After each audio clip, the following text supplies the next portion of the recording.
ഹരി ഓം. ഭാഗവതം 4-ാം സ്കന്ധം 29-ാം അധ്യായം 36-ാമത്തെ ശ്ലോകം. മനസ്സല്ലേ അതാ 35. അഥാത്മനോർദ്ധഭൂതസ്യ യഥോനർത്ഥപരമ്പര സംസൃതിസ്തദ്വ്യവച്ഛേദോ ഭക്ത്യാ പരമയാ ഗുരോ. അഥാത്മനോർദ്ധഭൂതസ്യ യഥോനർത്ഥപരമ്പര സംസൃതിസ്തദ്വ്യവച്ഛേദോ ഭക്ത്യാ പരമയാ ഗുരോ. അഥാത്മനോർദ്ധഭൂതസ്യ അഥ അർദ്ധഭൂതസ്യ ആത്മന എന്നാ വാക്കുകൾ. അധ ആത്മന അർദ്ധഭൂതസ്യ അനർദ്ധപരമ്പര യഥ അനർദ്ധപരമ്പര സംസ്കൃതി തദ്വ്യവച്ഛേദോ തദ് വ്യവച്ഛേദ അതിൻ്റെ നാശം എന്നർത്ഥം. ഒന്ന് ബാക്കി നമുക്ക് നോക്കാം. ഇത് ഇപ്രകാരം അതിനാൽ എന്നൊക്കെ പറയാം. പരമപുരുഷാർത്ഥരൂപനായ പുരുഷാർത്ഥങ്ങൾ കാമമർദ്ധ മോക്ഷം, ഇതാണ് പുരുഷാർത്ഥങ്ങൾ.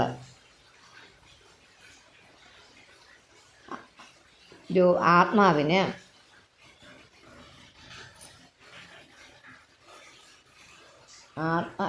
ഈ ആത്യന്തിക ദുഃഖ നിവൃത്തിക്കുള്ള മാർഗം എന്തെന്ന് ചിന്തിക്കുകയാണെങ്കിൽ ഭക്തി കൊണ്ട് ഒന്ന് മാത്രമേ ദുഃഖനിവൃത്തി ഉണ്ടാവുകയുള്ളൂ എന്നാണ് ഒരു ഉത്തരം. അത് ഒന്നും ജനന മരണരൂപമായ അത് അനർത്ഥമാണ്. അനർത്ഥത്തിൻ്റെ തുടർച്ചയ്ക്ക് നാശമില്ലാത്തത് കൊണ്ട് സംസാരോപരിധി ഭവിക്കുന്നില്ല. സംസാരത്തിൻ്റെ ഉപരിയായിട്ടൊന്നും ഭവിക്കുന്നില്ല. എന്നാൽ എങ്ങനെ നശിക്കുമെന്നാൽ സർവ അന്തര്യാമിയും എല്ലാത്തിൻ്റെയും സകലത്തിൻ്റെയും ഗുരുവുമായ ആ ഭഗവാനിൽ ഏകാന്ത ഭക്തി ഉണ്ടായാൽ ഈ സംസാര ദുഃഖം നശിക്കും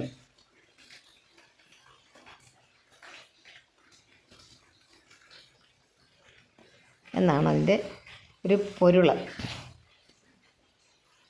ഈ പരമപുരുഷാർത്ഥരൂപനായ ആത്മാവിന് അനാർത്ഥാത്മകമായ സംസാരത്തിൽ നിന്ന് ഈ അജ്ഞാന നിവൃത്തി, അജ്ഞാനത്തിൽ നിന്ന് മാറുന്നത്. അജ്ഞാനത്തിൽ നിന്ന് മാറുന്നതെന്ന് പറഞ്ഞാൽ അതിൻ്റെ അർത്ഥം എന്താ? ജ്ഞാനമുണ്ടാവുക, അറിവുണ്ടാവുക. അങ്ങനെ അറിവുണ്ടാകുന്നത് എങ്ങനെയാണ്? ആ പരമഗുരുവായ ഭഗവാനിലെ ഏകാന്ത ഭക്തിയിൽ, ഭഗവാനോടുള്ള ഏകാന്ത ഭക്തി കൊണ്ട് ഈ പുരുഷാർത്ഥങ്ങളെയൊക്കെ സാധിക്കാൻ നമുക്ക് ഇടയാകും. വാസുദേവേ ഭഗവതി ഭക്തിയോഗ സമാഹിത സദ്രീചീനേന വൈരാഗ്യം ജ്ഞാനം ച ജനയിഷ്യതി. ഭഗവാനായ വാസുദേവനിൽ വേണ്ട വിധത്തിൽ സമർപ്പിക്കപ്പെട്ട ഭക്തി കൊണ്ടും വൈരാഗ്യം കൊണ്ടും ജ്ഞാനത്തെയും വിഷമം കൂടാതെ ഉണ്ടാക്കുന്നു. ഭക്തിയും ജ്ഞാനവും വൈരാഗ്യവും, ഇത് ഭക്തിയും കൊണ്ടും വൈരാഗ്യം കൊണ്ടും ജ്ഞാനം തനിയെ ഉണ്ടായിക്കൊള്ളും. സോചിരാദേവരാജർഷേ സ്യാദ് അച്യുത കഥാശ്രേയ ശൃണ്വത ശ്രദ്ധാനസ്യ നിത്യത സ്യാദ് അധീയത.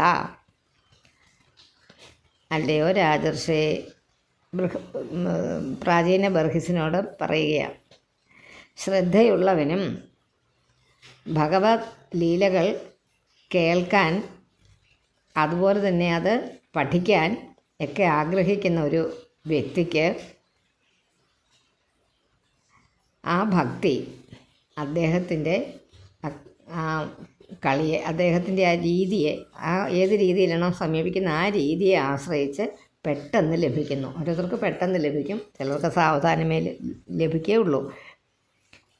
യത്ര ഭാഗവതാരാജൻ സാധവോ വിശദാശയാഃ ഭഗവദ്ഗുണാനുകഥന ശ്രവണ വ്യഗ്രചേതസഃ. എന്നൊക്കെ പറഞ്ഞാൽ പെട്ടെന്ന് മനസ്സിലാകുന്നതേ ഉള്ളൂ. ഏതൊരു ദിക്കിൽ അന്ധക്കരണം പരിശുദ്ധമായിരിക്കുന്ന ഭഗവാന്റെ ഗുണകീർത്തനങ്ങൾ, അതായത് ഇതുപോലത്തെയുള്ള ഗ്രന്ഥങ്ങളൊക്കെ പാരായണം ചെയ്യുകയും അതിൻ്റെ വ്യാഖ്യാനം ചെയ്യുകയൊക്കെ ചെയ്യുന്നിടത്ത് തൽപരരായ പരമഭക്തന്മാർ ഉണ്ട്. അവിടെയാണ് ഭക്തി അനായാസേന ഉണ്ടാകുന്നത്. ഈ ശ്രവണം കൊണ്ടാണ് ഭക്തി പെട്ടെന്ന് കിട്ടുന്നത്. തസ്മിൻ മഹൻ മുഖരിത മധുഭി ചരിത്ര പീയൂഷശേഷ സരിത പരിതസ്രവന്തി തായേ പിബന്ത്യവിതൃഷോ നൃപ ഗാഠകർണൈ താന്ന സ്പൃശന്ത്യാശന ത്രിഡ് ഭയ ശോകമോഹാഹ. ഇതൊരു ശ്ലോകമാണ്. അതുകൊണ്ട് തന്നെ അതിനകത്ത് തസ്മിൻ മഹൻ മുഖരിത മധുഭി ചരിത്ര പീയൂഷ ശേഷ സരിത പരിതസ്രവന്തി താ യേ പിബന്ത്യവിതൃഷോ നൃപ ഗാഠകർണൈസ്താന്ന സ്പൃശന്തി അശനത്രിഡ് ഭയ ശോകമോഹാഹ. അശനത്രിഡ് ഭയ ശോകമോഹാഹ. അശനം കഴിക്കാനുള്ള ആഗ്രഹം, വിശപ്പ്, ത്രിഡ് തൃഷ്ണ, ദാഹം, ഭയം, ശോകം, ദുഃഖം, മോഹം എന്നിവ എന്നാണ് അർത്ഥം. ന സ്പൃശന്തി അവരെ സ്പർശിക്കുന്നില്ല. അതായത് ഈ സജ്ജനങ്ങൾ പറഞ്ഞല്ലോ, സജ്ജനങ്ങൾ അതായത് ഭക്തി അറിവ് ഞാൻ തന്നെ ഉണ്ടായിക്കോളും. അത് ശ്രവണം ഇതൊക്കെ വ്യാഖ്യാനിക്കുന്നതും ഇതൊക്കെ പാരായണം ചെയ്യുന്നതും ഒക്കെ കേൾക്കുന്ന ആ സജ്ജന സംയോഗത്താൽ മഹാന്മാരുടെ മുഖത്തിൽ നിന്ന്, അതായത് നമ്മളുടെയൊക്കെ ആചാര്യന്മാരുടെ മുഖത്തിൽ നിന്ന് പുറപ്പെടുന്ന ഭഗവാന്റെ ചരിത്ര അമൃത നദികൾ ഏത് ഭാഗത്തു കൂടിയും സുലഭമായിട്ട് എന്നുവെച്ചാൽ ഇഷ്ടംപോലെ വെള്ളം നിറഞ്ഞൊഴുകിക്കൊണ്ടിരിക്കും. അതുകൊണ്ട് രാജൻ ശ്രദ്ധാപൂർവം അവയെ ചെവികളിൽ കൂടെ പാനം ചെയ്യുന്നവർ, വായിൽ കൂടെയാണ് നമ്മൾ സാധാരണ പാനം ചെയ്യാനുള്ളത്. ചെവിയിൽ കൂടെ പാനം ചെയ്യാന്ന് പറഞ്ഞാൽ ശ്രവിക്കുന്നത്,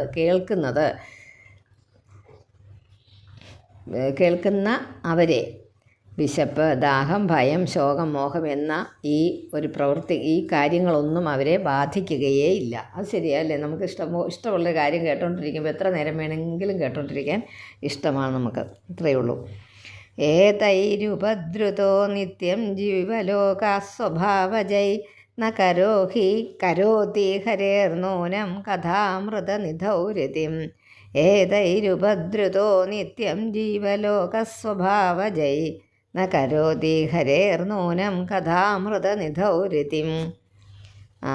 സ്വാഭാവികങ്ങളായ വിശപ്പ്, ദാഹം മുതലായവ നിത്യം ക്ലേശിച്ചുകൊണ്ടിരിക്കുന്ന ജീവരാശി ഭഗവാന്റെ ആ കഥാമൃത സമുദ്രത്തിൽ ഇങ്ങനെ സ്വയം രതി ചെയ്യുകയില്ല, തീർച്ച. എപ്പോഴും വിശപ്പ്, ദാഹം ഇങ്ങനെയൊക്കെയുള്ള ശരീര കാര്യങ്ങളിൽ ക്ലേശിച്ചു കൊണ്ടിരിക്കുന്ന ജീവരാശി ഈ കഥകളിലൊന്നും സ്വയം രതി ചെയ്യുകയില്ല, സ്വയം ആയിട്ട് ചെന്ന് അത് ഇഷ്ടപ്പെടുകയില്ല.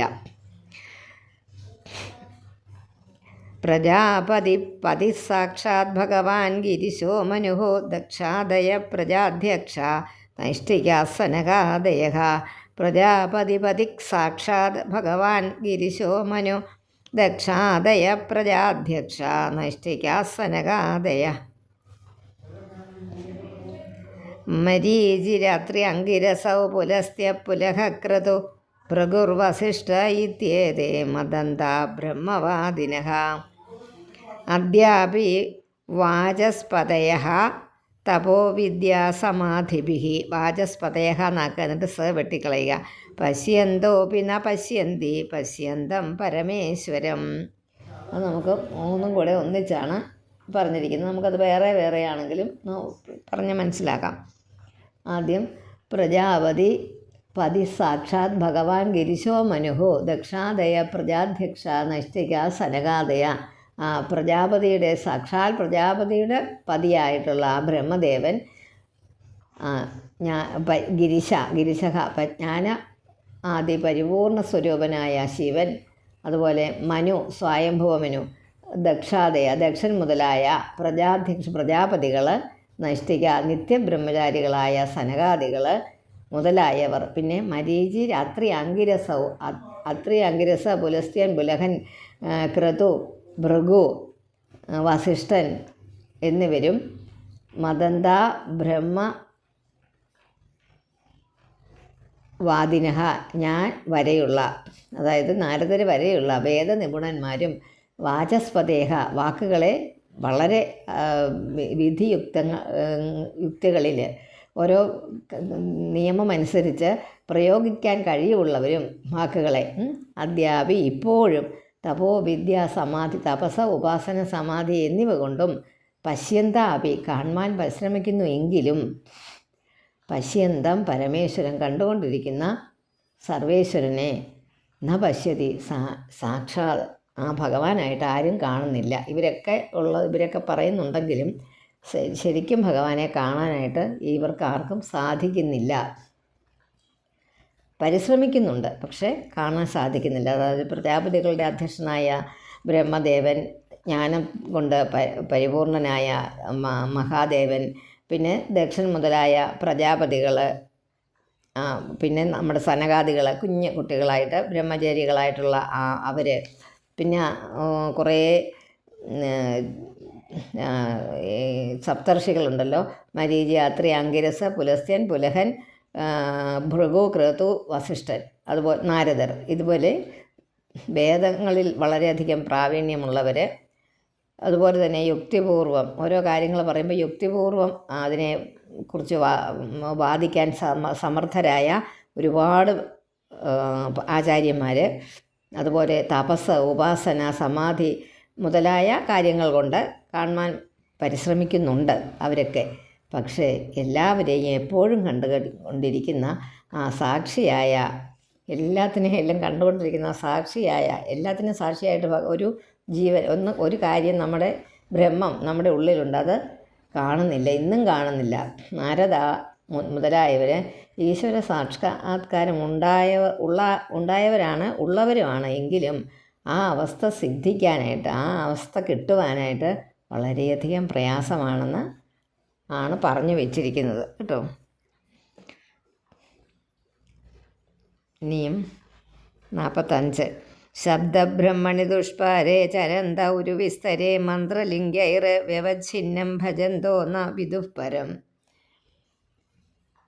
ശബ്ദബ്രഹ്മണി അതിവിസ്തൃതവും അപാരവുമായ വേദത്തിൽ തന്നെ ശ്രദ്ധയുള്ളവരും മന്ത്രങ്ങളിൽ ഒക്കെ പ്രതിപാദിക്കുന്ന ആ ഇന്ദ്രാദി ദേവതകളെ തന്നെ ഭജിക്കുന്നവരുമൊക്കെയായ അവർ അപരിച്ഛിന്നനായ ഈശ്വരനെ അറിയുന്നില്ല. അവർ മറ്റുള്ള ഒരുപാട് കാര്യങ്ങളെ കുറിച്ച് പറയുന്നുണ്ട്, പക്ഷേ സാക്ഷാൽ ഈശ്വരനെ എന്നതാണ് ആ ബ്രഹ്മത്തെ അവരും അറിയുന്നില്ല. യഥാ യം അനുഗൃഹാതി ഭഗവാൻ ആത്മഭാവിതഃ സ ജഹാതി മതിം ലോകേ വേദേ ച പരിനിഷ്ഠിതാം. ഭഗവാൻ ഹൃദയത്തിൽ വെച്ച് ഭഗവാനെ ഹൃദയത്തിൽ ധ്യാനിക്കപ്പെട്ട് അനുഗ്രഹിക്കാനിടയാകുമ്പോൾ മാത്രമേ ഭക്തന് കർമ്മകാണ്ഡത്തിലുള്ള നിഷ്ഠ കൈവെടിയുകയുള്ളൂ. അത്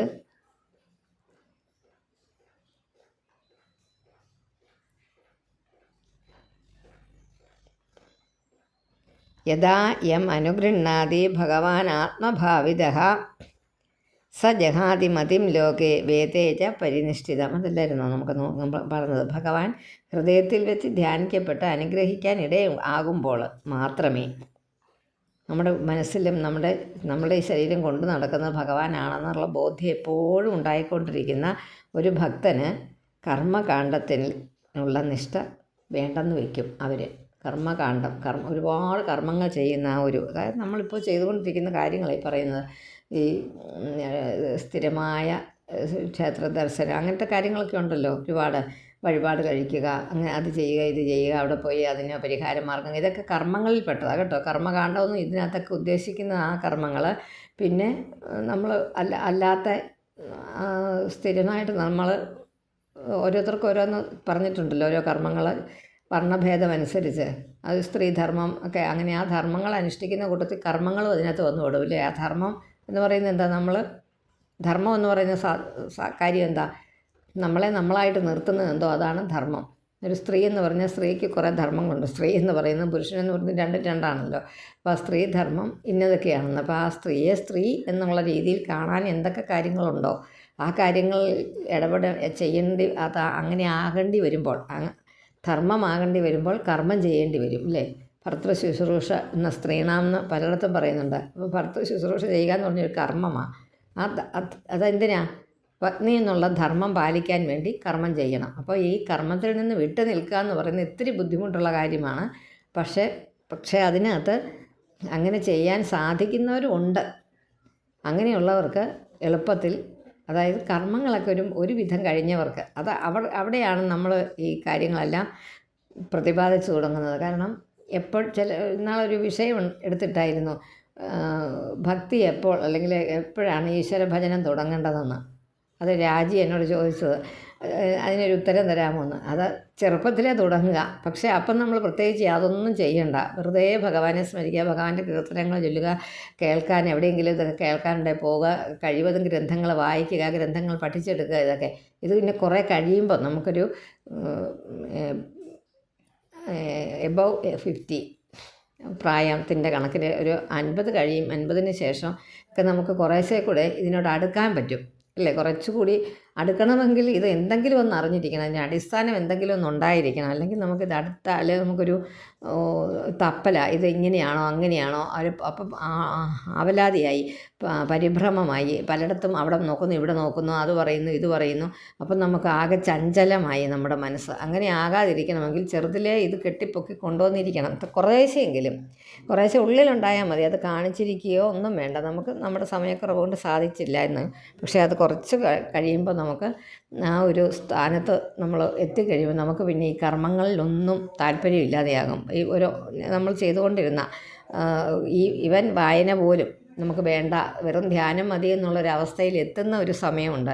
അവിടം വരെ എത്തണമെങ്കിൽ പടിപടിയായിട്ട് ഇത് കയറാൻ പറ്റൂ. പെട്ടെന്ന് നമുക്ക് ഒരു സുപ്രഭാതത്തിൽ ഇതിൻ്റെ പൊക്കത്ത് കയറി നിൽക്കാൻ പറ്റില്ല. അതാണ് അവിടെ എന്തെങ്കിലും ഒരു അടിസ്ഥാനമായിട്ടൊരു തറ വേണം. ആ തറയിൽ ഓരോ പടികൾ വേണം. ആ പടികളിൽ കൂടി കയറിയേ നമുക്ക് മുകളിലെത്താൻ പറ്റൂ. വെറുതെ സ്ലോപ്പായിട്ട് കിടക്കുന്നിടത്തൂടെ നമുക്ക് കയറാൻ ഇത്തിരി ബുദ്ധിമുട്ടാണ് അല്ലേ? ഒരു തെങ്ങിൻ്റെ മുകളിൽ കയറണമെങ്കിൽ അതിനൊരു ഓരോ കാര്യങ്ങൾ വേണം. എന്തെങ്കിലും ഒരു ഏണി വെച്ച് കുറച്ച് കയറിയിട്ടേ പിന്നെ തളപ്പെട്ട് കയറുന്നത് മനുഷ്യൻ മുകളിലോട്ട് എന്ന് പറഞ്ഞതുപോലെ ഭക്തിയുടെ കാര്യത്തിലും ഈശ്വര സാക്ഷാത്കാരത്തിൻ്റെ കാര്യത്തിലും ഇതുണ്ട്. എന്താണെന്ന് വെച്ചാൽ ചെറുപ്പത്തിലെ ഒരു സംസ്കാരം നമ്മുടെ ഉള്ളിലെങ്കിലും ഉണ്ടായാൽ മതി. അത് ഒന്നുകൂടെ മിനുക്കി തേച്ചൊക്കെ നമുക്ക് എടുത്താൽ നമുക്ക് ഒരു പ്രായം കഴിയുമ്പോൾ നമ്മൾ സ്വസ്ഥരാകുമ്പോൾ നമ്മുടെ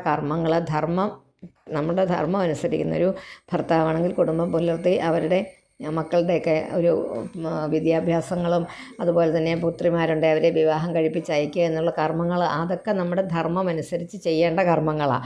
ആ കർമ്മങ്ങളെല്ലാം തീർന്നു കഴിയുമ്പോൾ നമുക്കൊന്നും ഇല്ലാത്തൊരവസ്ഥ വരുമ്പോൾ നമുക്കിതിനെ പതുക്കെ ആ സമയത്ത് എടുക്കണമെങ്കിൽ ഇതിൻ്റെ ഉത്ഭവം നമ്മളിൽ ചെറുതിലേ ഉണ്ടായിരിക്കണം. അല്ലെങ്കിൽ അങ്ങനെ ഒരു കാര്യത്തിലോട്ട് ശ്രദ്ധ തിരിയത്തേയില്ല. അപ്പം വേറെ എന്തെങ്കിലുമൊക്കെ കർമ്മങ്ങൾ നമ്മൾ കണ്ടുപിടിച്ചുകൊണ്ടേയിരിക്കും.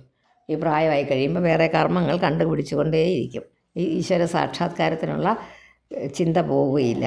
ഇത്തിരി കൂടിപ്പോയി പറഞ്ഞത്, അതാണ്. അങ്ങനെ എനിക്കൊരു കുഴപ്പമുണ്ട്. തസ്മാത് കർമ്മസു ബർഹിഷ്മൻ അവിടം വരെ. അജ്ഞാനാദർത്ഥകാശിഷു മാർത്ഥദൃഷ്ടിം കൃഥാ ശ്രോത്ര സ്പർശിഷു അസ്പൃഷ്ട വസ്തുഷു. അതൊന്ന് ശ്രദ്ധിച്ച് വായിക്കണേ. അതിനകത്തൊത്തിരി തസ്മാത് കർമ്മസു ബർഹിഷ്മൻ അജ്ഞാനാദർത്ഥകാശിഷു മാർത്ഥദൃഷ്ടിം കൃഥാ ശ്രോത്ര മാർത്ഥദൃഷ്ടിം കൃഥാ ശ്രോത്ര സ്പർശിഷു അസ്പൃഷ്ട വസ്തുഷു. എല്ലാ വാക്കുകളും കിട്ടിയോ? ശ്രോത്ര സ്പർശിഷു അസ്പൃഷ്ട വസ്തുഷു. അതിൻ്റെ അർത്ഥം കൂടെ നമുക്ക് നോക്കാം. അല്ല, ബർഹിഷ്മൻ പ്രാചീന ബർഹിസേ, അജ്ഞാന നിമിത്തം സത്യമായിട്ടുള്ളത് പ്രകാശിക്കുന്നവയും കേൾക്കുമ്പോൾ വളരെ ഇഷ്ടമായി തോന്നുകയും അതുപോലെ സത്യവിരുദ്ധമായ കർമ്മങ്ങളിൽ ഇത് തന്നെ പുരുഷാർത്ഥമെന്ന് ധരിക്കരുത്. ഇതാണ് പുരുഷാർത്ഥമെന്ന് ധരിക്കരുത്. നമ്മൾ കർമ്മങ്ങൾ ചെയ്യുമ്പോൾ ഇതാണ് പുരുഷാർത്ഥം. ധർമ്മം, അർത്ഥം, കാമം, മോക്ഷം. അതാണ് ഈ പുരുഷാർത്ഥങ്ങൾ. ധർമ്മം, അർത്ഥം, കാമം, മോക്ഷം. 48. സ്വം ലോകം ന വിദുസ്തേ വൈ യത്ര ദേവോ ജനാർദ്ദനഃ ആഹുർധൂമ്ര ധിയോ ഭേദം സകർമ്മകമദദ്വിദഃ. സ്വം ലോകം ന വിദുസ്തേ വൈ യത്ര ദേവോ ജനാർദ്ദനഃ ആഹുർധൂമ്രധിയോ വേദം സ കർമ്മകമതദ്വിദഃ സ കർമ്മകമതദ്വിദഃ. കിട്ടിയോ എല്ലാ വാക്കും?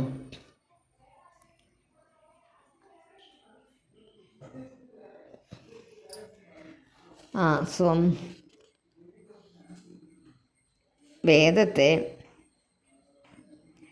വെറും കർമ്മപരമായി മാത്രം പറയുന്ന ഈ മലിനപ്പെട്ട ബുദ്ധിയുള്ളവർ വേദ താല്പര്യം എന്താണെന്ന് അറിയുന്നില്ല. വേദത്തെ കുറ്റം പറയും. എന്താണെന്ന് വെറുതെ കർമ്മമാണ് ഇത് വേദത്തിൽ പറയുന്നതെന്ന് മനസ്സിലാക്കുന്നവർ അതിൻ്റെ താല്പര്യം, അതിൻ്റെ ഉള്ളിലുള്ള കഥ എന്താണെന്ന് മനസ്സിലാക്കുന്നേ ഇല്ല.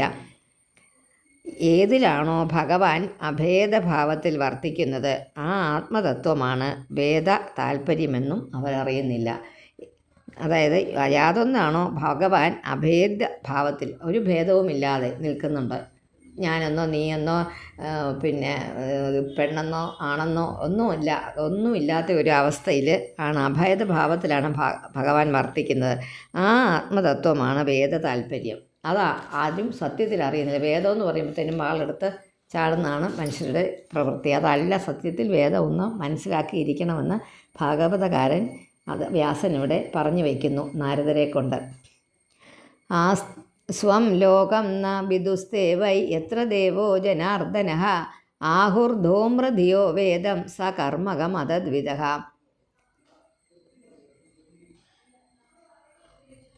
പിന്നെ ആസ്തീര്യദർഭൈ പ്രാഗഗ്രൈ കാസ്നേന ക്ഷിതിമണ്ഡലം സ്തബ്ധോ ബൃഹദ്വധാന്മാനി കർമ്മ നാവൈഷി യത് പരം. ആസ്തീര്യദർഭൈ പ്രാഗഗ്രൈ കാസ്നേന ക്ഷിതിമണ്ഡലം സ്തബ്ധോ ബൃഹദ്വധാന്മാനി കർമ്മ നാവൈഷി യത് പരം. കിഴക്കോട്ട് തലയാക്കി വെച്ച് ദർഭപ്പുല്ലുകൾ കൊണ്ട് യജ്ഞഭൂമിയായി ഈ ഭൂമിയെ മുഴുവൻ മാറ്റി എടുത്തു. അനേകായിരം ഹിംസകൾ ചെയ്തു ഈ പ്രാചീന ബർഹിസ്. അതുകൊണ്ടാണ് പ്രാചീന.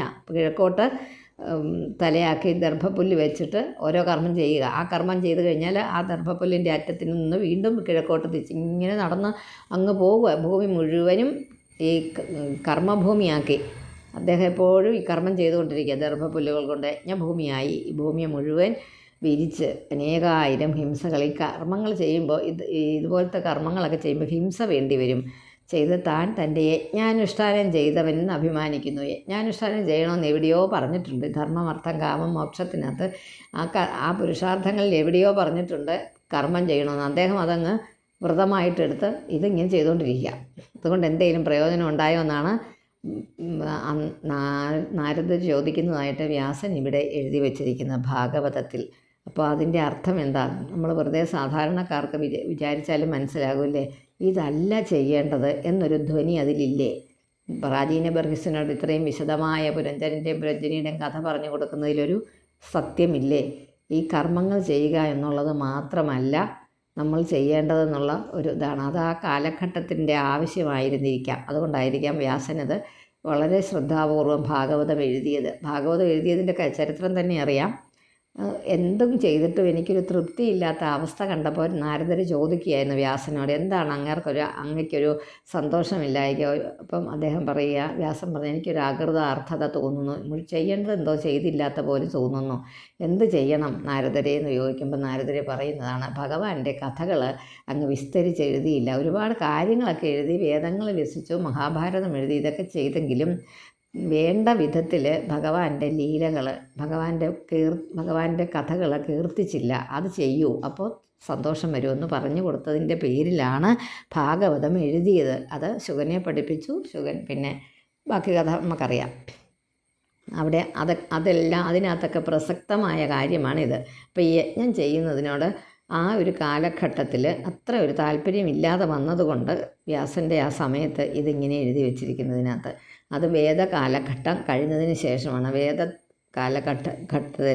കാലഘട്ടത്തിൽ ഈ യജ്ഞങ്ങൾക്ക് പ്രാധാന്യം ഉണ്ടായിരുന്നു. അത് ഓരോ കാലങ്ങൾ വരുമ്പോഴും ഇതിനകത്ത് എഴുതി ചേർക്കപ്പെടും എന്നും പറയപ്പെടുന്നുണ്ട്. അപ്പോൾ അനേകായിരം ഹിംസകൾ ചെയ്തു. അതുകൊണ്ട് ആ ധർമ്മത്തെയോ, തൻ്റെ ധർമ്മം ഇതാണ്, അത് ശ്രേഷ്ഠമായ ജ്ഞാനത്തെയോ അറിയുന്നില്ല. അത് ശ്രേഷ്ഠമായ ജ്ഞാനം എന്താണെന്ന് സത്യത്തിൽ ഇതുകൊണ്ട് വല്ല കിട്ടുന്നുണ്ടോ? ഒന്നും കിട്ടുന്നില്ലെന്നാണ് പറഞ്ഞു വെച്ചത്. ഭഗവാനെ സന്തുഷ്ടനാക്കുന്നത് എന്തോ അതാണ് കർമ്മം.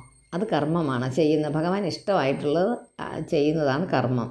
അതിനെന്നാ ഭഗവാനിൽ എന്തുകൊണ്ട് മനസ്സ് രമിക്കുന്നുവോ അതാണ് വിദ്യ. മനസ്സ് എന്തുകൊണ്ടാണ് ഭഗവാനിലോട്ട് അടുപ്പിക്കുന്നത് അതാണ് വിദ്യ. അപ്പോൾ ഭഗവാനോട് അടുക്കാനുള്ള ഏതെങ്കിലും കാര്യങ്ങൾ ചെയ്താൽ അതൊരു ശരിക്കുമുള്ള ഒരു കർമ്മവുമാണ്. അത് മനസ്സെന്ന് പറഞ്ഞാൽ നമ്മുടെ എല്ലാ കാര്യത്തിനുമുള്ള അറിവ്, ജ്ഞാനം നേടുന്ന അതാണ് വിദ്യ എന്ന് പറയുന്നതും. അത് ഭഗവാനെ എന്തുകൊണ്ട് മനസ്സ് രമിക്കുന്നു, എന്തുകൊണ്ടാണ് ഭഗവാനിൽ നമുക്ക് ഇഷ്ടം തോന്നുന്നത് അതാണ് വിദ്യ. ആ വിദ്യ, ജ്ഞാനം, അറിവ് അതുണ്ടാകുന്നതാണ് സന്തോഷം, ഏറ്റവും ഗുണകരമായ കാര്യം. അതാണ് അധ്യാത്മവിദ്യാം വിദ്യാന എന്ന് പറഞ്ഞ വിദ്യകളിൽ ഏറ്റവും ശ്രേഷ്ഠമായത് അധ്യാത്മവിദ്യയാണെന്ന് പറയുന്നത്. അധ്യാത്മവിദ്യ ചെയ്തു കഴിഞ്ഞാൽ ഇതുപോലത്തെ കാര്യങ്ങളൊക്കെ നമ്മൾ ഗ്രന്ഥങ്ങളൊക്കെ വേണ്ട വിധം പഠിച്ചു കഴിഞ്ഞാൽ നമുക്ക് സ്വാഭാവികമായിട്ടും മറ്റെല്ലാം നമ്മുടെ വശത്തായിക്കൊള്ളും.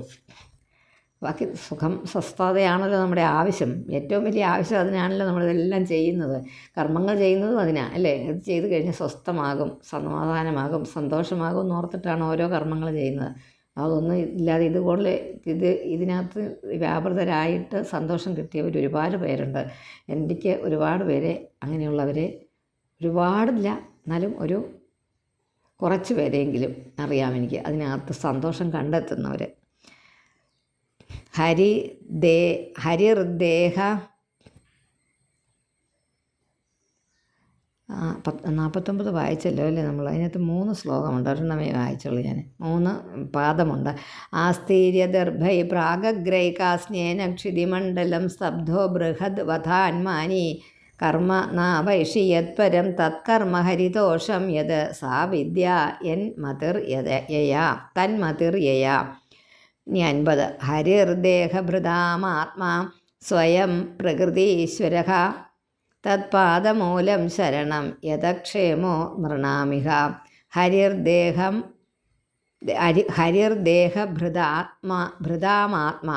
ഹരിർദേഹഭൃതാമാത്മാ സ്വയം പ്രകൃതിരീശ്വരഃ തത് പാദമൂലം ശരണം യതക്ഷേമോ നൃണാമിഹ. അതുകൊണ്ട് ഹരി ആരാണെന്ന് പറയുന്നത് ദേഹമുള്ളവരുടെ ആത്മാവും, അതായത് നമ്മളെപ്പോലുള്ളവരുടെ ആത്മാവും സ്വതന്ത്ര കാരണവുമാകയാൽ ഈശ്വരനും ആകുന്നു ഹരി, ഭഗവാൻ ശ്രീ മഹാവിഷ്ണു. ദേഹമുള്ളവരുടെയൊക്കെ ആത്മാവാണ് ഭഗവാൻ. അതുകൊണ്ട് സ്വതന്ത്ര കാരണവുമാകയാൽ അദ്ദേഹം എന്തുകൊണ്ടാണ് ഈശ്വരനാകുന്നത്? സ്വതന്ത്രനാണ്. അതുപോലെ ദേഹധാരികളിൽ ആത്മാവായിട്ട് വർത്തിക്കുന്നത് കൊണ്ട് ഈശ്വരനാണ്. ജീവികൾക്ക് ഭഗവത് പദം തന്നെ ഒരാലംബം.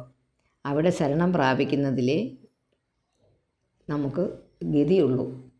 അവിടെ ശരണം പ്രാപിക്കുന്നത് കൊണ്ടേ നമുക്ക് എന്തെങ്കിലും ക്ഷേമം, എന്തെങ്കിലും ഗുണം ഉണ്ടാവുകയുള്ളൂ. 51. സവൈ പ്രിയതമശ്ചാത്മാ യതോ ന ഭയമണ്വപി ഇതി വേദ സ വൈ വിദ്വാൻ യോ വിദ്വാൻ സ ഗുരുർഹരിഃ. സവൈ പ്രിയതമശ്ചാത്മാ യതോ ന ഭയമണ്വപി ഇതി വേദ സ വൈ വിദ്വാൻ യോ വിദ്വാൻ സ ഗുരുർഹരിഃ. ഏതൊന്നിൽ നിന്ന് ഒട്ടും ഭയം വേണ്ട, അങ്ങനെയുള്ള പ്രിയപ്പെട്ട ആത്മാവാണ് ഭഗവാൻ. എന്തിൽ നിന്ന് നമുക്ക് ഭയം വേണ്ട? നമ്മളിൽ നിന്ന് നമുക്ക് ഭയം ഉണ്ടാകുന്നില്ല അല്ലേ. നമ്മൾ സ്വയമായിട്ട് നമുക്ക് ഭയം ഉണ്ടാക്കുന്നുണ്ടോ? ഇല്ല, നമുക്ക് നമ്മളെ ഭയമില്ല. അപ്പോൾ അതാണ് സാക്ഷാൽ ഭഗവാൻ, ആത്മാവാണ് ഭഗവാൻ. അതറിയുന്നവനാണോ? ആ കാര്യം അറിയുന്നവൻ വിദ്വാനുമാണ്. കാരണം എൻ്റെ മനസ്സാണ്, എൻ്റെ ഉള്ളിലുള്ള ആത്മാവാണ്, എൻ്റെ ഉള്ളിലുള്ള ജീവനാണ്, അല്ലെ ആ ബ്രഹ്മമാണ് ഭഗവാൻ എന്നറിയുന്നവൻ വിദ്വാനുമാണ്. ആ പുണ്യാത്മാവ് തന്നെയാണ് ഗുരുവും സർവേശ്വരനും എന്ന് നാരദർ പറയുന്നു. നാരദ ഉവാച. 52. പ്രശ്നയേവം ഹി സംഛിന്നോ ഭവത പുരുഷർഷഭ അത്ര മേ വദതോ ഗുഹ്യം നിശാമയ സുനിശ്ചിതം. പുരുഷശ്രേഷ്ഠ, അല്ലയോ പുരുഷശ്രേഷ്ഠ, പുരുഷർഷഭ എന്നാണ് വിളിക്കുന്നത്. അങ്ങയുടെ ഈ ചോദ്യത്തിന് മറുപടി പറഞ്ഞതിനാൽ പ്രശ്നം ഒക്കെ തീർന്നല്ലോ. ഇപ്പം പരിഹാരമുണ്ടായല്ലോ അതിന്. ഇതിൽ അതിരഹസ്യമായ കാര്യം പറയുന്ന എൻ്റെ സംശയലേശമില്ലാത്ത വാക്ക് അങ്ങ് ശ്രദ്ധിച്ച് കേൾക്കുക, വളരെ ശ്രദ്ധിച്ച് കേൾക്കുക. ക്ഷുദ്രം ചരം സുമനസാം ശരണേ മിഥിത്വാ രക്തം ഷഡാംഘ്രിഗണസാമസോ ലുബ്ധകർണം അഗ്രേ മൃഗാനസു ത്രിപോ വിഗണയ്യ യാന്തം പൃഷ്ഠേ മൃഗം മൃഗേ ലുബ്ധഗബാണഭിന്നം. 53-ാമത്തെ ശ്ലോകം. അത് കഴിയുമ്പോൾ നമുക്കൊരു ചെറിയ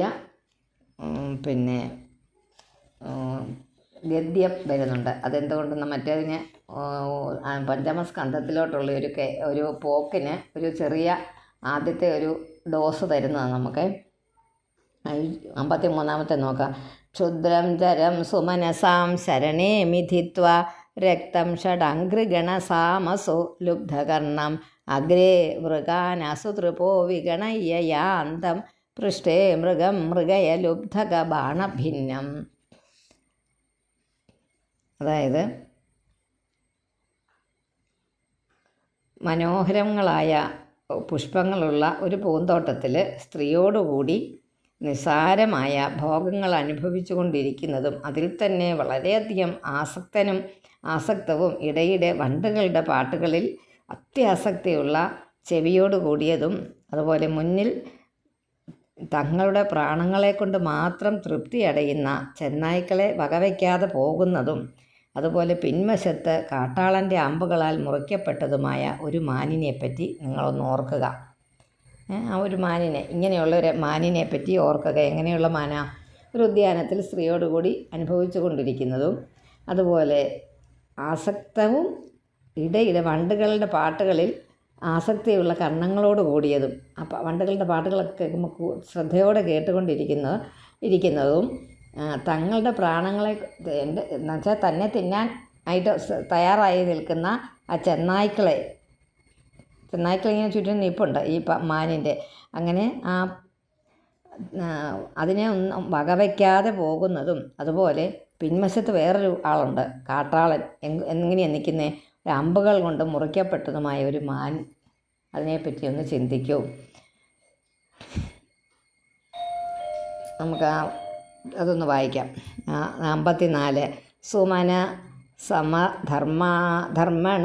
സുമന സമധർമ്മണാം സ്ത്രീണാം ശരണ ആശ്രമേ പുഷ്പമധുഗന്ധവത് ക്ഷുദ്രതമം കാമ്യകർമ്മ വിഭാഗജം കാമസുഖലവം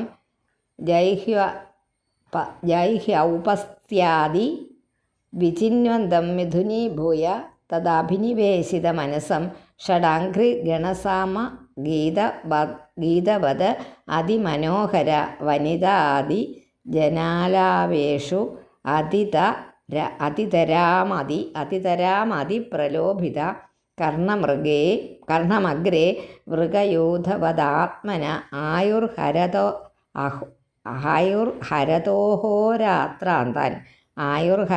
അഹോരാത്രാന്താൻ കാലലവ വിശേഷാനഭിഗണയ്യ ഗൃഹേഷു വിഹരന്തം പൃഷ്ഠത ഏവ പരോക്ഷ മനുവൃത്തോ ലുബ്ധക കൃതാന്തോന്തഃസരേണ യമിഹ പരാവിദ്യതി തമിമ ആത്മാനമഹോ രാജൻ ഭിന്നഹൃദയം ദ്രഷ്ടും അർഹസീതി. ഹരി ഓം. ഇതൊന്നുകൂടി ഞാൻ വായിച്ച അടുത്ത സ്ലോട്ടായിട്ടിടാം, അല്ലെങ്കിൽ അടുത്ത ഫയലായിട്ടിടാം, അല്ലെങ്കിൽ ഇത് അത്രയും കുറച്ച് പറയാനുണ്ട് താനും. ഹരി ഓം.